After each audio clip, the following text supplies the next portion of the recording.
हाय दोस्तों, welcome to YouTube channel. दोस्तों इस वीडियो में बात करने वाले हैं एक नए लॉन्च्ड एनएफओ के बारे में जिसका नाम है Aditya Birla Sun Life Nifty India Defence Index Fund. जी हाँ दोस्तों, इसको जो लॉन्च किया है उसको लॉन्च किया है Aditya Birla Sun life mutual fund company ने, जो कि यहाँ पर है डिफेंस इंडेक्स फंड, यानी पर्टिकुलर डिफेंस सेक्टर का ये एनएफ होने वाला है, म्यूचुअल फंड यहाँ पर होने वाला है। तो ये जो एनएफओ है वेरी हाई रिस्क कैटेगरी का है। क्यों रिस्की है? क्योंकि एक पर्टिकुलर थीम के अंदर इन्वेस्ट करेगा, एक पर्टिकुलर सेक्टर के अंदर इन्वेस्ट करेगा। अगर उस सेक्टर के अंदर कुछ अच्छा होता है, वो सेक्टर के सारे स्टॉक्स अच्छे चलेंगे।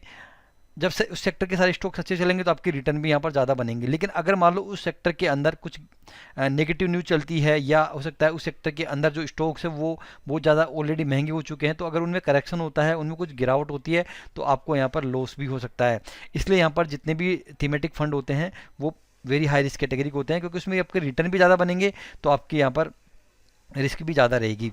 तो यहाँ पर हम इस फंड के बारे में रिव्यू करेंगे। तो ये है इंडिया का सेकंड डिफेंस इंडेक्स फंड। पहला जो है वो मोतीलाल ओसवाल का डिफेंस इंडेक्स फंड था, ये दूसरा है Aditya Birla Sun life company का। तो हम यहाँ पर मोतीलाल ओसवाल से भी कंपेयर करेंगे कि क्या हमें उसके अंदर इन्वेस्ट करना चाहिए था, अगर जिन्होंने इन्वेस्ट किया है उनको यहाँ पर कितना फ़ायदा मिला, वो सब चीज़ यहाँ पर हम रिव्यू करने वाले हैं। लेकिन पहले बेसिक डिटेल यहाँ पर हम जान लेते हैं। तो यहाँ पर जो एनएफओ है वो 9 अगस्त को लॉन्च हो चुका है। 23 अगस्त तक आप इसमें अप्लाई कर सकते हैं।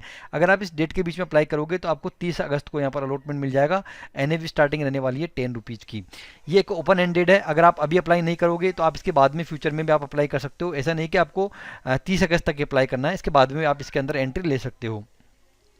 अगर हम एक्सपेंस रेशो की बात करें तो कोई भी यहाँ पर अभी एक्सपेंस रेशो डिक्लेयर किया गया नहीं है। अगर हम इसको एग्जिट होते हैं यहाँ पर, तो 30 दिन के अंदर हम यहाँ पे एग्जिट होते हैं तो 0.05% का आपको एग्जिट लोड यहाँ पर पे करना होगा। अभी इस फंड के अंदर लमसम बंद कर रखा है, यानी लमसम आप नहीं कर सकते। अगर आप करना चाहते हैं इसके अंदर तो एसआईपी कर सकते हैं। एसआईपी का अमाउंट जो है मिनिमम 500 रुपीज़ का एसआईपी अमाउंट यहाँ पर रखा गया है। इस फंड हाउस के बारे में मान ले जाना जरूरी हो जाता है, क्योंकि हमारा जो पैसा है वो फंड हाउस ही मैनेज करेगा।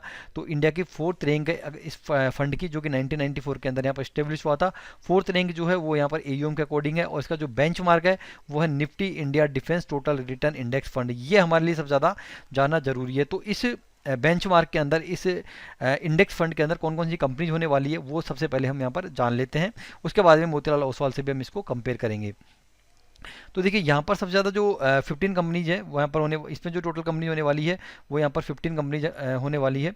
ये देखिए यहाँ पर टोटल नंबर ऑफ कॉन्स्टिट्यूशन है यहाँ पर 15, तो 15 यहाँ पर कंपनी होने वाली है, जिसमें यहाँ पर कैपिटल गुड सेक्टर की 85% कंपनी होंगी और केमिकल सेक्टर की यहाँ पर 14.41 कंपनी यहाँ पर रहने वाली है। और कौन कौन सी कंपनी होने वाली है जिसके अंदर सबसे ज़्यादा वेटेज है? सबसे ज़्यादा जो वेटेज है इसके अंदर है भारत इलेक्ट्रॉनिक्स लिमिटेड के अंदर, हिंदुस्तान एरोनिक्स के अंदर है, सोलर इंडस्ट्रीज के अंदर है, कोचिन शिपयार्ड के अंदर है। बाकी के नंबर आप यहाँ पर देख सकते हैं। तो ये कंपनीज आपके पोर्टफोलियो में यहाँ पर रहने वाली है, इस म्यूचुअल फंड के पोर्टफोलियो में यहाँ पर रहने वाली है। तो अगर हम रिटर्न की बात करें तो रिटर्न तो यहाँ पर इन्होंने दिया है 1 ईयर के अंदर 157% का रिटर्न, और 1 साल 5 ईयर के अंदर 60% का रिटर्न जनरेट करके दिया है। तो अभी आप कुल में लेके चलता हूँ मोतीलाल ओसवाल ने अब क्या यहाँ पर रिटर्न बना के दिए थे। तो देखिए यहाँ पर अगर मोतीलाल ओसवाल के 1 मंथ के रिटर्न देखते हैं तो 1 मंथ ने यहाँ पर 1 मंथ में रिटर्न दिया है माइनस के 12% का रिटर्न जनरेट करके दिया है, यानी कि इन्वेस्टर अभी यहाँ पर लॉस में है। तो मैंने आपको बताया था अभी कि पर्टिकुलर सेक्टर के अंदर जब गिरावट आती है तो एक स्टॉक के अंदर नहीं आती, पूरे के पूरे स्टॉक्स के अंदर गिरावट आती है। अगर गिरावट आती है तो यहाँ पे हमें लॉस देखने को मिलता है। अगर वो सेक्टर अच्छा चल रहा था, जैसे कि 1 साल से बहुत अच्छा चल रहा था, तो उसके सभी शेयर यहाँ पर अच्छे चल रहे थे, तो 1 साल में इसने लगभग 140% का रिटर्न यहाँ पर हमको बना के दिया था। तो जो यहाँ पर इन्वेस्टर फंसे हैं वो यहाँ पर 1 साल का रिटर्न देख के वहाँ पर फंसे हैं कि यार 1 साल में जब 140% का रिटर्न दिया तो हम 1 साल आगे के 1 साल के अंदर भी यहाँ पर 140% का रिटर्न देंगे। लेकिन पास्ट रिटर्न जो है फ्यूचर के रिटर्न का कन्फर्मेशन नहीं होता है। हमेशा आप इन्वेस्ट करो तो प्रेजेंट को देख के इन्वेस्ट करो। वैसे मैं आपको बता दूं कि जो डिफेंस फंड है वो उसका फ्यूचर ब्राइट है इंडिया में। अभी आपने बजट के अंदर भी देखा होगा कि डिफेंस को यहाँ पर काफ़ी अच्छा खासा यहाँ पर बजट अलॉट हुआ है। तो इंडिया में इन द आने वाले टाइम के अंदर डिफेंस के अंदर यहाँ पर काफ़ी अच्छी अपॉर्चुनिटीज़ है। तो यहाँ पर ऐसा नहीं कि जो स्टॉक है, ये जो म्यूचुअल फंड है वो ख़राब है। आपको यहाँ पर जो डिफेंस का फंड है वो आपको in the future long term के अंदर आपको अच्छा रिटर्न देगा। अभी तो शॉर्ट टर्म था 1 मंथ के अंदर, यहाँ पर हमें शॉर्ट टर्म को देख के डरना नहीं है और लॉन्ग टर्म के रिटर्न को देख के यहाँ पर हमें एक्साइटेड नहीं होना है। तो यहाँ पर एसआईपी या म्यूचुअल फंड के अंदर ऐसा ही होता है सेक्टोरियल के अंदर। तो अब देखिए यहाँ पर क्या रहा है पूरा, मैं आपको रिटर्न बता के दिखा देता हूँ यहाँ पर।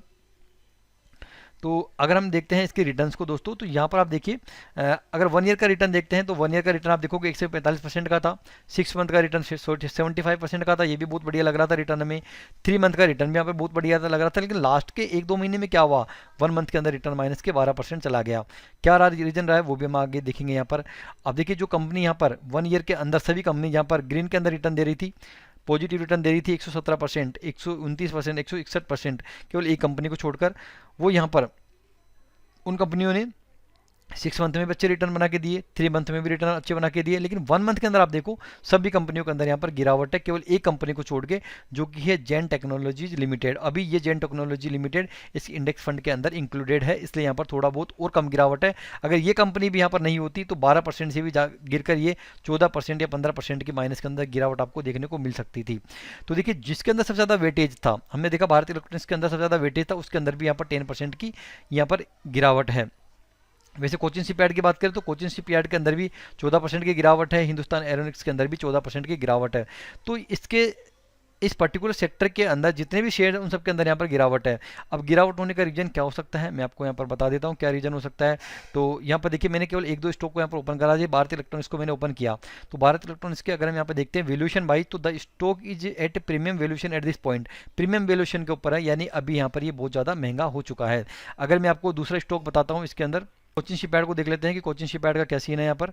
तो कोचिन शिपयार्ड भी आप देखोगे तो the stock is a premium eight valuation point, तो यानी कि जो स्टॉक्स हैं जो अपने जिनका प्रीमियम चलना था उस प्रीमियम से ऊपर यहाँ पर ट्रेड कर रहे हैं, यानी कि महंगे हो चुके हैं।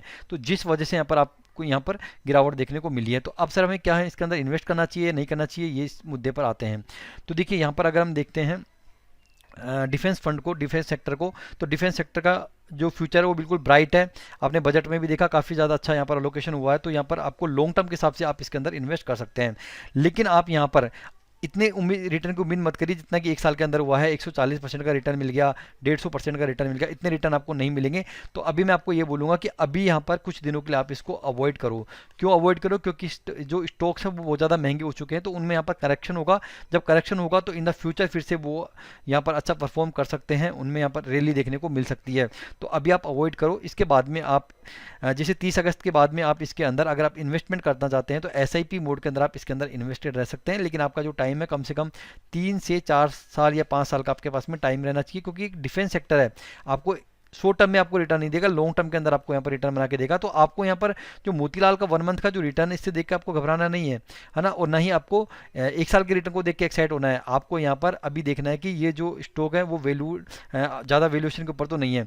जैसे मैंने यहाँ पर देखा कि यहाँ पर जो है, ये मैंने हिंदुस्तान एयरलाइंस का खोल रखा चार्ट, तो यहाँ पे देखिए बिल्कुल ऑल टाइम हाई पे थे जुलाई के अंदर, जब वो यहाँ पर मोतीलाल ओसवाल का यहाँ पर NFO लॉन्च हुआ था। अब यहाँ पर गिरावट है इसके अंदर 1 मंथ के अंदर 31 डेज के अंदर है माइनस के 18% की, यहाँ पर 17% या 18% की यहाँ पर इसके अंदर गिरावट है। क्यों, क्योंकि बहुत ज़्यादा महंगे हो चुके हैं, लेकिन कभी ना कभी तो यहाँ पर फिर ये अपनी रैली दिखाएंगे, है ना। तो अगर आपके पास में लॉन्ग टर्म का विजन है तो आप इसको अभी अवॉइड करो, लेकिन इसके बाद में आप SIP कर सकते हैं मिनिमम 500 रुपीज़ से। अब आप चाहे आदित्य बिरला में करो चाहे मोतीलाल ओसवाल के अंदर करो, कोई फर्क नहीं पड़ता, क्योंकि जो दोनों है दोनों यहाँ पर डिफेंस इंडेक्स फंड है। आप किसी के अंदर भी कर सकते हो, मोतीलाल ओसवाल में भी कर सकते हो या आप आदित्य बिरला के अंदर भी कर सकते हो, उससे कोई फर्क पड़ने वाला नहीं है, रिटर्न के ऊपर कोई फर्क पड़ने वाला नहीं है, क्योंकि यह इंडेक्स फंड है। इंडेक्स फंड के अंदर जो फिक्स कंपनीज है उन्हीं के अंदर ही आपका इन्वेस्टमेंट रहने वाला है।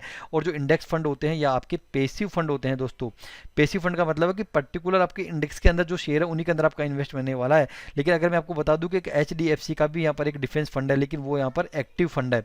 एक्टिव का मतलब है कि वहाँ पर जो स्टॉक्स है वो फिक्स नहीं है कि वो इन 15 स्टॉक्स के अंदर आपका इन्वेस्टमेंट होगा, वहाँ पर होगा तो डिफेंस फंड के स्टॉक्स ही, लेकिन वहाँ पर उनके अंदर वहाँ पर रिबैलेंसिंग होती रहती है और चेंजेस होते रहते हैं, तो वहाँ पर आपको रिटर्न ज़्यादा मिलते हुए दिखाई देते हैं।